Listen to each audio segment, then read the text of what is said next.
10 real-life murderers who were influenced by Dexter Morgan. Showtime's Dexter featured arguably one of the most interesting, dark, and complex characters ever created for TV and was wildly popular with its fans. So, who was this Dexter Morgan character? He was first an orphan, then an adopted son and brother.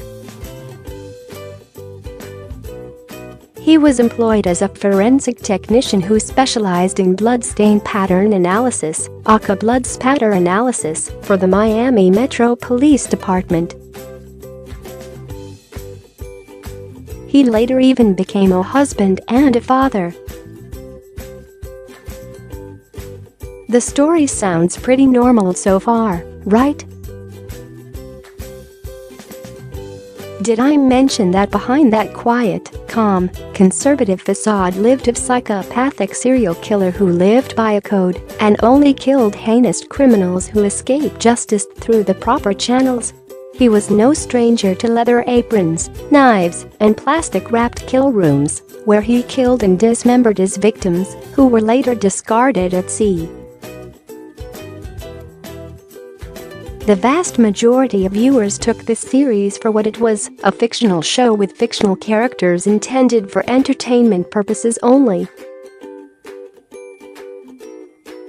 Unfortunately, a small number of people started to identify a little too much with the lead character and chose to submerge themselves into that fictional world. The following is a list of people who blurred the lines between fact and fiction. They are real-life Dexter Morgans. 10. Mark Twitchell. Anyone can turn out to be a psycho without being overtly obvious about it. Mark Twitchell was probably one of the most well-known of these killers, and his story reads like a well-written Hollywood horror movie. He was a well-liked, aspiring filmmaker who seemed to have a very promising future. Instead of choosing the path that would lead him to that future, he chose one that led to death, darkness, and destruction. One intended victim was fortunate to escape his fate. The second was not so lucky. Twitchell was a devoted fan of Dexter and would talk about it often. He posted as him on Facebook and made an 8-minute film called House of Cards, which was a Dexter spoof. He also wrote a story entitled SK Confessions, which began with the following statement: "This story is based on true events." The names and events were altered slightly to protect the guilty. This is the story of my progression into becoming a serial killer. The following is a chilling quote from Twitchell's diary. My kill room was perfectly prepped.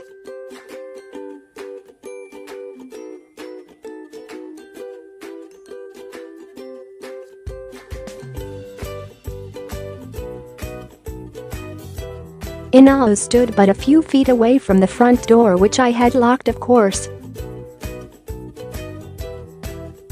The plan was to wait in the shadow of my curtain until he approached the door and shock him with the stun baton, followed by a sleeper hold that would sap away his consciousness so that I could tape him up and set him on my table. Police believed that the motive was to experience killing another person so that he could make a more authentic serial killer movie. 9. Stephen Miles. Ed told him to do it. Ed was apparently the nagging voice in Stephen Miles' head that told him to kill.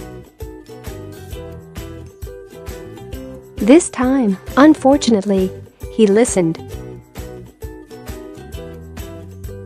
At the age of 16, Miles, who was obsessed with Dexter Morgan, stabbed his 17-year-old girlfriend to death in his bedroom in 2014. He then used tools from his father's tree-cutting business to dismember the body, before wrapping the limbs in trash bags. He later confessed to his sister that "Ed made me do something bad." 2 years prior, Miles had been under the care of mental health professionals for inflicting self-harm. He was released about a year later, when he seemed to be making good progress. Obviously, that was not the case. A former girlfriend of Miles told police that he once confided in her that he was going to kill someone. She also stated that he had tried to strangle her at one point. 8. Miranda Barbour. Who knows what's real, since I'm crazy? She fantasized about killing Sarah Palin's daughter Willow while in middle school just for being stuck up, but decided that wasn't the best thing to do. She punched Willow in the face instead. Miranda says that she joined a satanic cult at the age of 12 and that she committed her first murder at 13. All told, she claims to have murdered between 22 and 45 people who deserved it. Like Dexter, she believes that the justice system doesn't work, so she did what she did. By the way, her sister claims that she is obsessed with the show. In the case that sent her to prison, Miranda placed an ad on Craigslist in 2013, offering herself for companionship. After meeting a man, she proceeded to stab him 20 times and then went to a strip club with her husband to celebrate. In 2014, she tried to kill herself in prison using a busted light bulb.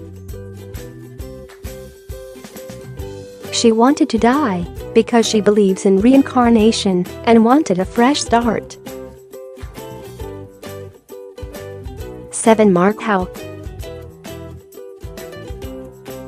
He wanted to smoke pot, but his mom said no. So he stabbed her 53 times in the face, mouth, throat, and chest. Mark consistently isolated himself in his room to play violent video games and became obsessed with TV serial killer Dexter Morgan.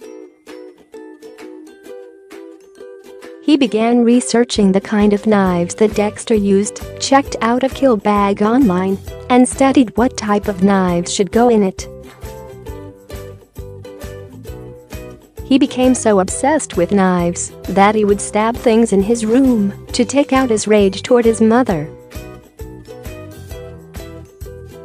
After the 2013 murder, Mark didn't quite know what to do with himself. He told an online friend that he killed someone and then sent a photo of his bloody shoes when the friend didn't believe him. He visited 2 care homes where he was employed and ultimately admitted to a colleague and his sister that he had killed his mother.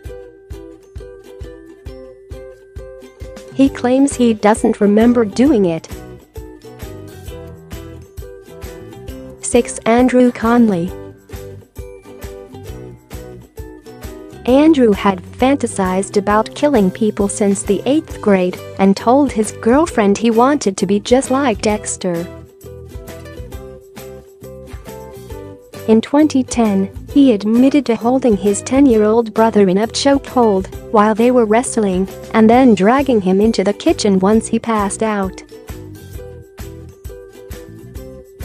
Andrew then proceeded to strangle his brother for 20 minutes and wrap his head in 2 plastic bags. If that wasn't enough, he repeatedly banged his brother's head on the ground before loading him in the trunk of his car. After doing so, he drove to his girlfriend's house and gave her a promise ring, his brother's corpse still in the trunk. He later disposed of the body in a park. 5. Manuel Pardo. If anyone could be described as a real-life Dexter Morgan, it would be Manuel Pardo. There are many similarities between the two. Dexter was employed as a blood spatter forensic analyst for the Miami Metro Police Department in Florida. Manuel was actually on the Florida Highway Patrol at one point and was later a police officer in Miami-Dade County before he was eventually fired. After his firing, he began a 92-day rampage of robberies and murder in 1986. When it was over, he had killed 6 men and 3 women, most of whom were involved in drugs. He had the same attitude as Dexter in thinking that he was doing the world a favor by getting rid of them. Instead of collecting blood slides as souvenirs like Dexter did, Manuel took photos of his victims and wrote details of the murders in his diary. During his trial, he was quoted as saying to the jurors, "I am a soldier, I accomplished my mission, and I humbly ask you to give me the glory of ending my life and not send me to spend the rest of my days in state prison." His wish was granted, and he was eventually executed. 4. Jessica Lopez. Jessica Lopez was immersed in a sadomasochistic lifestyle that included bondage and discipline with a male, whom she called master, and another willing female. All 3 would eventually be charged with murder.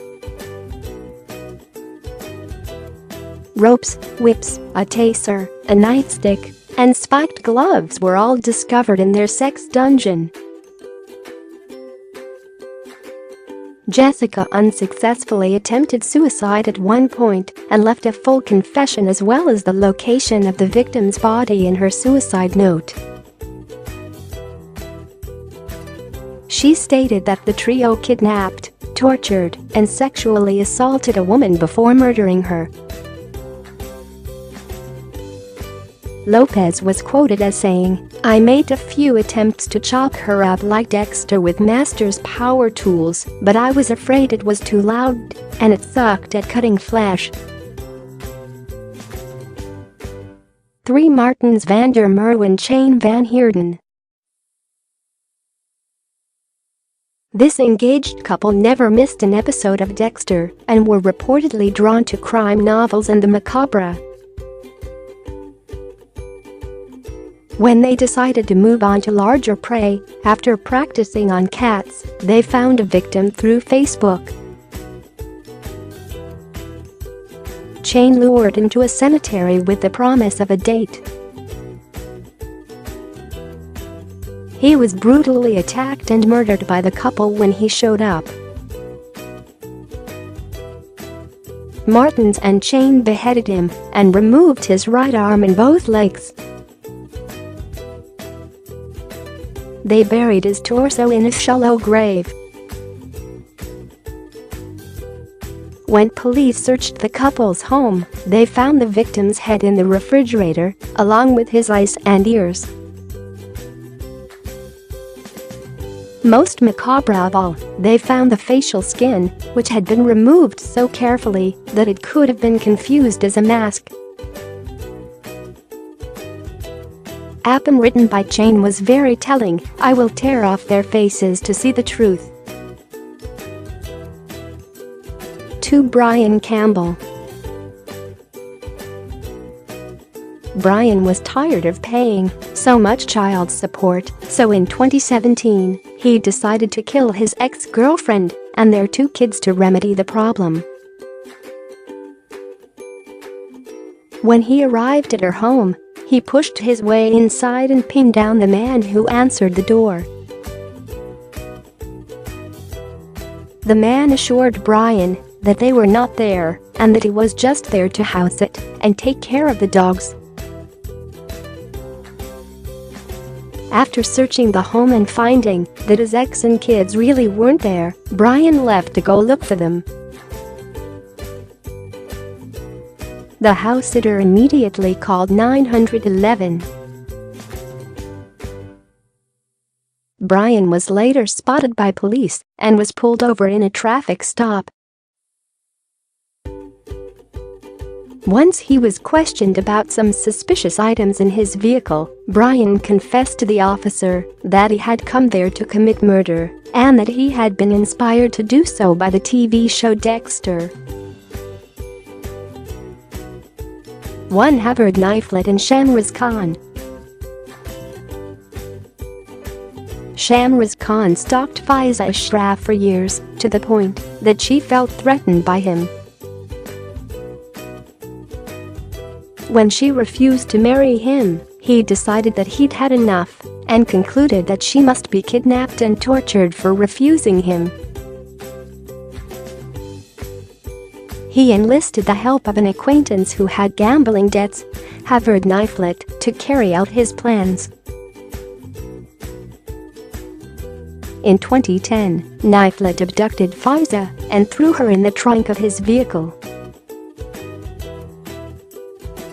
Unknown to him, she still possessed her cell phone and was able to call police to report that she had been taken.